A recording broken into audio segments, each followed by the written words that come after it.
おはようございます。めぐりかみたいちです。今日は子羊のすね肉を使ってスーリーダニョアラバスケーズを作ります。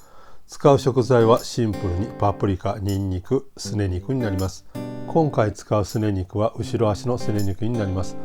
前足の方は筋が多くて筋肉が少ないので食べるところが少ないです。それではスーリーダニョアラバスケーズ一緒に作っていきましょう。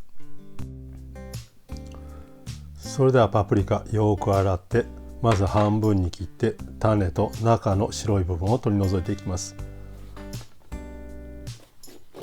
今回黄色と赤だけにしましたけども、緑色を使っても構わないと思います。このように半分に切ってからヘタの部分と中の白い部分を取り除きます。もちろん種も取り除いておきます。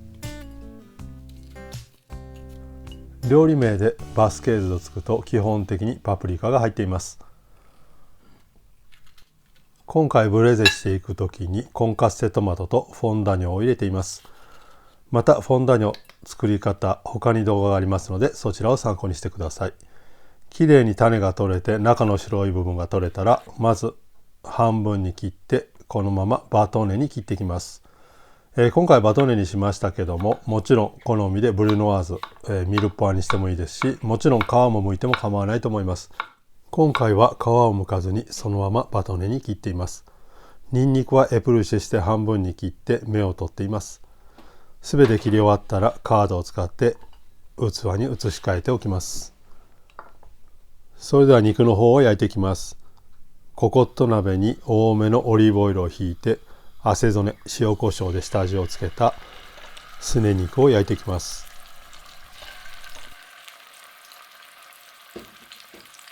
このすね肉ですけどもほぼ掃除することなく使っていきます。油も筋もよくブレゼしてしまえば美味しいので、ここは掃除せずにそのままできる限り表面を焼いていきます。片面焼き終わってひっくり返したらここで蓋をしながらコロレしていきます。こうすることによってスチームである程度火が入っていきます。火加減ですけども中火ぐらいでじっくりと焼いていきます。10分経ってもう片方が焼けたら今度は側面の方を焼いていきます。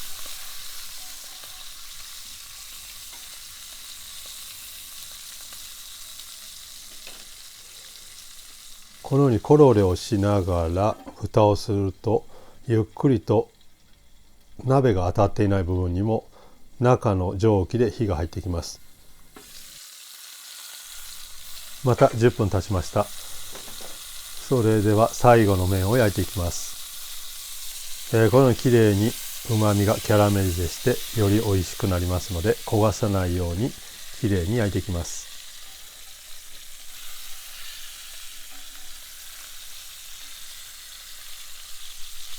最後の4面目を焼くときにニンニクを一緒に入れます。最初からニンニクを入れてしまうと焦げてしまいますので気をつけてください。このまま蓋をしてあと15分経ちました。このように鍋の底にすごく美味しそうなうまみが残っています。ニンニクも焦げることなくきれいに焼けています。それではここに先ほど切ったパプリカを入れてゆっくりと火を入れながらパプリカ自体の水分で鍋底のうまみを剥がしていきたいと思います。まずパプリカを全体に油となじませます。そこに塩をしてパプリカから水分が出るようにしてゆっくりと混ぜていきます。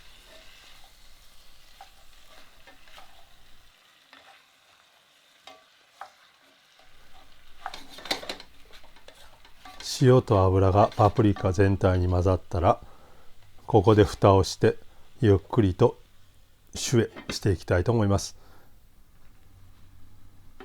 また15分経ちました。このようにだいぶ蒸気が出て水分が出ています。これでよく底のうまみを剥がしながらよく混ぜていきます。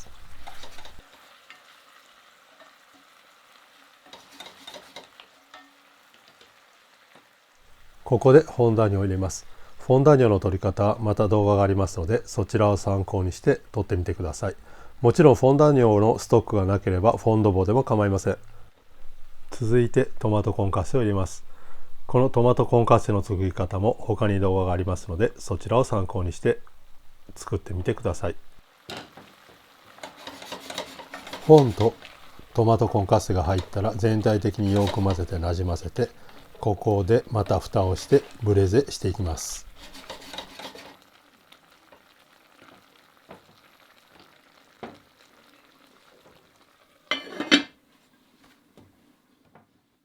また15分経ったので蓋を開けて、蓋の内側についている水分は鍋に戻します。このブレーゼしている間ですけども、開けるたんびに肉をひっくり返して液体の中でゆっくりブレーゼしていきます。そこにタイムとローリエを加えてよく混ぜて、また蓋をしてブレーゼします。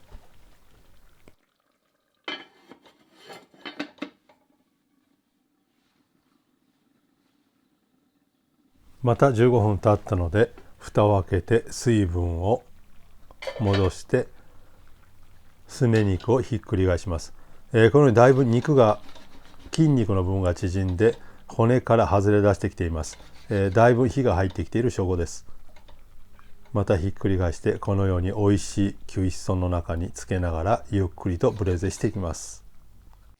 だいぶ火が入ってきたので、ここからは蓋をするときに少し蓋を開けて蒸気を逃がしながらソースを煮詰めながら仕上げていきます。また15分経ちました。このようにソースもある程度レデューされてきています。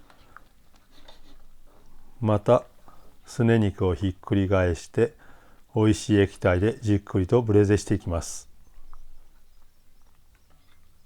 もちろんアニョンによってはもうちょっと時間がかかるかもしれませんけども、その辺は調節してください。またここで蓋をして少しずらして水分を蒸発させながらソースを仕上げていきます。また15分経ちました。このように美味しそうにソースも煮詰まってきっちりと肉に火が入っています。最後仕上げにバジルの葉っぱを手でちぎって入れていきます。今回の調理法ですけども、ミジョテというよりもブレゼです。少ない液体で肉に全体的に液体が浸かっていない状態でこのまま火を入れていくことをブレゼと言います。最後このままバジルにさっと火を通して、最後美味しいガルニチュールを上からかけて仕上げていきます。あとここにオリーブを足してもいいですし、ケッパー、あとシトロンコンフィなどを足しても非常に美味しく仕上がります。ぜひいろいろ試してみてください。